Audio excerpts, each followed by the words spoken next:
Thank you, Mr. Speaker. And can I begin, Mr. Speaker, with the matter of the OBR leak report, to say that we will, of course, study that report in detail. But can I also seek the immediate reassurance from the Right Honourable Gentleman that his concluding comment in that regard, and I quote, "We will respond to this matter with the seriousness it demands," will not include scapegoating the OBR to distract from the serious questions surrounding the handling of the budget by the Chancellor, Ministers, the Treasury and Number 10.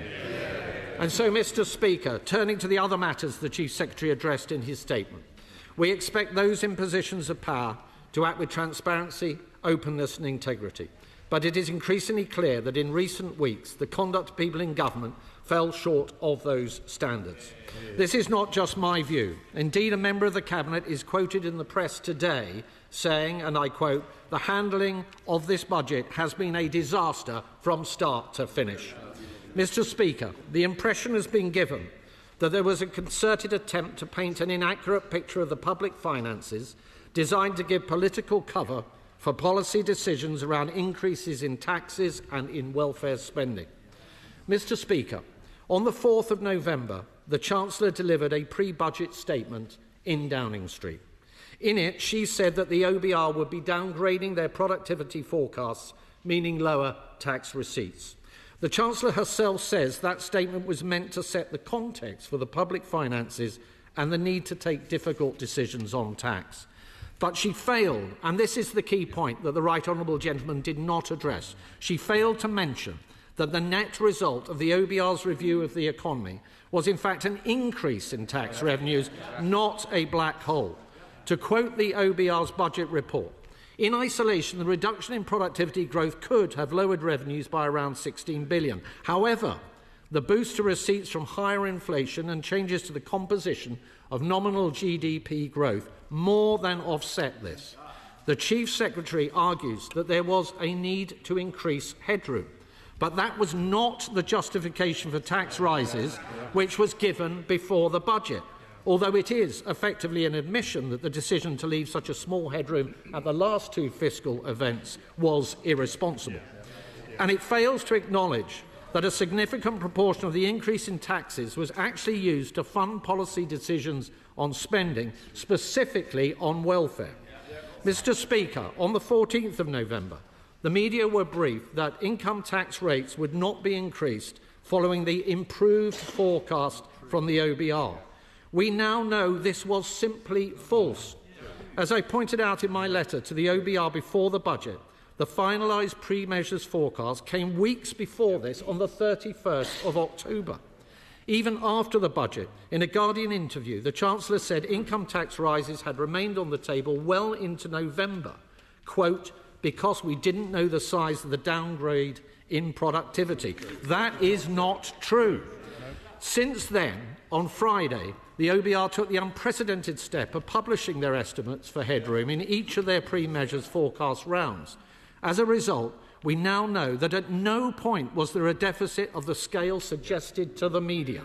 So can I ask the Chief Secretary, why did the Chancellor claim that she did not know the size of the headroom forecast by the OBR in November when their final forecast was submitted on the 31st of October?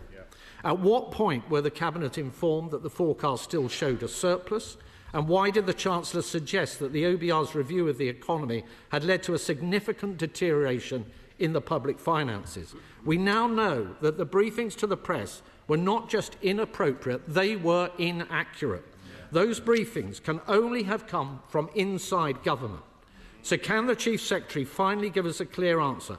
Was the Chancellor aware of those briefings and did she authorise them, yes or no? Can he commit to a full investigation by both the Permanent Secretary and the Financial Conduct Authority into those briefings? And can he explain why the Chancellor chose to opine repeatedly on the OBR's forecasts before the budget when those forecasts are provided to her in strictest confidence? Mr. Speaker, the Chief Secretary to the Prime Minister claimed this morning that the OBR's publication on Friday was simply responding to a request from the Select Committee. But the OBR's report on Wednesday said that it planned to write this letter already. So can the Chief Secretary confirm that in fact it was a proactive choice by the OBR to publish that information, clearly suggesting that the OBR were concerned that the record as to who knew what and when would otherwise be less than clear? Mr. Speaker, it is a matter of profound regret that while the Chancellor chose to appear before the media yesterday, she did not see fit to appear here today. The Chancellor's credibility is in tatters, and to the long list of her failings in respect to these matters should be added that of disrespecting this House. Chief Secretary. Mr. Speaker, I was unclear from the Shadow Chancellor's comments at the beginning of his speech just then whether, like us, he values the role of the OBR in the budget-setting process. We value its independence, we value its integrity, and that is why we take what happened last Wednesday with the utmost seriousness, and we are determined to pursue it. Mr. Speaker, the Shadow Chancellor went on to make a series of other points which I will address, but what he fails to acknowledge is that the productivity downgrade was real.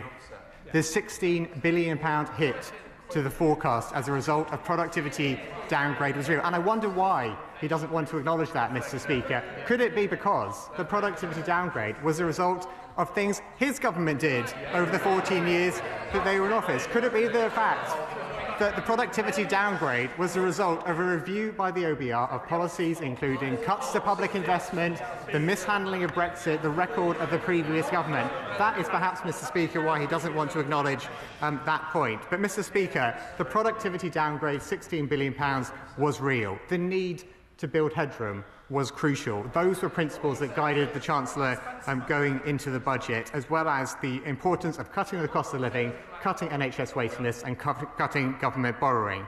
And, Mr. Speaker, the Shadow Chancellor will remember from when he was in government under the Conservatives that the process with the OBR and the Treasury is an iterative one that runs up until budget day. And when the Chancellor delivered her budget alongside the Economic and Fiscal Outlook, which was published, as we have discussed today, slightly early, that set out the context of the decisions that she took. He raised the question about information security, and he will have received, I'm sure, the letter from the Permanent Secretary to himself sent on November the 25th, which says that as Permanent Secretary, I, in this case the Permanent Secretary, place the utmost weight on budget security and will continue to keep all aspects under review to ensure the integrity of the budget process. And finally, Mr. Speaker, the Shadow Chancellor asked where the Chancellor is today. I'm very pleased to tell the House that the Chancellor has been at the Wales Investment Summit today, following the announcement yesterday of £1.4 billion of extra investment into Wales,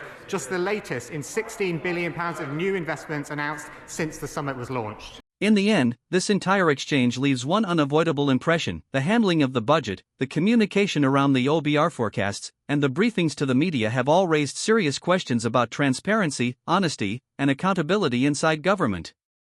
What should have been a straightforward budget process became clouded by conflicting statements, unexplained decisions, and information that was either withheld or misrepresented. The OBR itself felt compelled to publish unprecedented clarifications and action that speaks volumes about the level of confusion and concern surrounding who knew what and when. Meanwhile, the Chancellor's absence from the House, despite appearing in the media, has only deepened doubts about her willingness to answer for these inconsistencies. The trust placed in those responsible for managing the nation's finances has been damaged, and the public deserves clarity.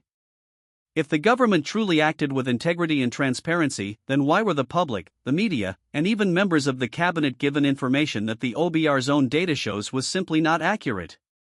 If you found this analysis useful, don't forget to like, share, and subscribe, so you never miss our next political update.